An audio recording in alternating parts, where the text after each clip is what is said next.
Amory, thank you so much for being here. Thank you. In Chapter 5 of Reinventing Fire, you talked about, it's called Electricity Powering Prosperity, and you really make a case for how do we restructure our electricity system. And since energy and IT and its connectivity to buildings and transportation systems is at the heart of what we're talking about here at Verge, it seems really so fundamental to what's going on and to what we need to do. And in that you described an interactive, informed, rapidly evolving electricity system. It's not centrally planned but from the top down, but it can evolve equally from the bottom up through, and these are your terms, radically broadened, deepened, and accelerated innovation and competition. Yep. So I want to start off by sort of parsing that from the bottom up through radically broadened, deepened, and accelerated innovation and competition.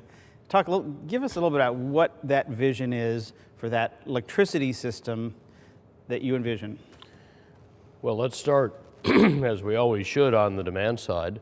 3/4 of our electricity goes to buildings, about 1/4 to industry.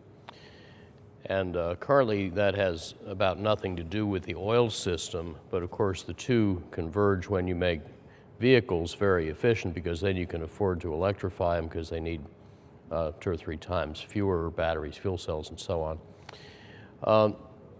And by converging electrified vehicles with the grid, you're adding valuable storage and flexibility resources that make it a lot easier to integrate, say, variable wind and photovoltaic power. So it's a lot easier to solve the auto and electricity problems together than separately. Overall demand for electricity, instead of drifting up 1% a year, goes down about 1% a year when you use electricity in a way that saves money. We can get to that later on. But the returns on it are phenomenally attractive.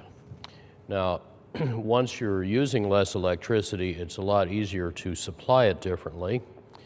And we looked in Reinventing Fire at 4 ways the electricity system could evolve over the next 40 years, and they all cost about the same. They're all about $6 trillion net present value, whether we build more of what we've got, or new nuclear and so-called clean coal, or renewables that are more centralized or more distributed. They all cost about the same, but they differ profoundly in risk around technologies, fuels, water, finance, climate, health, lots of things. And I would say above all, national security, because our over-centralized grid architecture is extremely vulnerable to disruption, whether by bad space weather or other natural disasters, or by physical or cyber attack.